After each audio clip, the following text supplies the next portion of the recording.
What it do, Niner fam? Hope y'all ain't forgot about Dre Bly.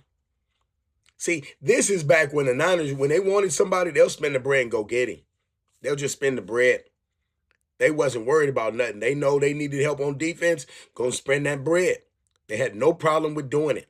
I remember when they went and got Dre Bly, he wanted to come to the Niners because they was like, now you got big exposure. You got big exposure. And we got one of the biggest markets. The Niners have one of the biggest markets. That's why we have a Niner invasion. We take that same market and go to other people's stadiums and fill it up. Okay, we'll go to, I don't know, we own SoFi, we own that, you know what I'm saying, SoFi and all that. We own them stadiums. So it's not what they just had, the Niners was in what's that with the Saints, and they filled that stadium up. So we take our exposure everywhere. So when Dre Bly came, he was already good. He was already good. But you bring him to the Niners and you do that. Deion was good.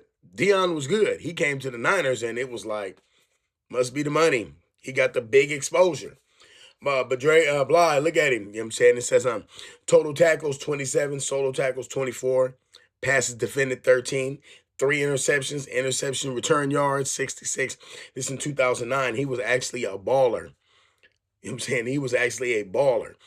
That's, like I said, that's what the Niners, I'm not saying that they miss him because they draft. Niners, right now, the Niners draft.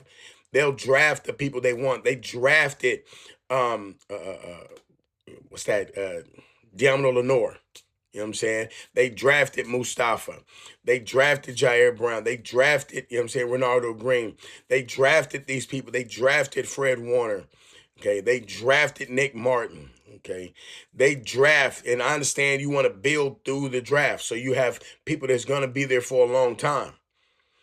The only thing I say with what they do it now, that's good. You drafting, and we drafted Purdy and we took him to the Super Bowl. Okay, so we drafted people. Now, a few draft people that we didn't get in the draft, as far as Christian McCaffrey, Trent Williams, stuff like that, but we drafted Kittle. We drafted Ayuk. We drafted Debo. Imagine if they go get them free agents. They just say, all right, we need this. We did. That's why I said this year should have been an all-in year. Not the year that just passed, the year that's coming up. Everybody coming off an injury. We got depth.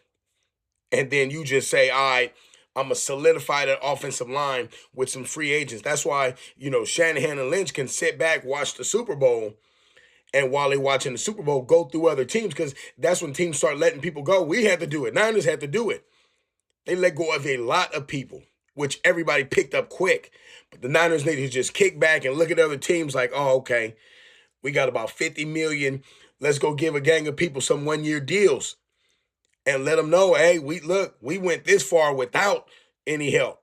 Imagine you come there with some help, get a Max Crosby or somebody, but they got a bunch of offensive linemen that we can just go get and throw them on the side of Trent. And it's like, because you get Purdy time, he's going to rip you to shreds. And imagine if you got that type of O-line. My goodness. So, but reason I bring all that up is because we went and spent money for Dre Bly. We spent money on him. You want help? Go, hey, you pay for what you want. You want, you dig? And, hey, it worked out. And as far as his gameplay, he was a beast. So, Dre Bly, I don't speak too much on him, you know what I'm saying? But now, Dre Bly was a beast. He was a beast. So, let me know what y'all think. Leave it in the comments. Peace. I'm out of here.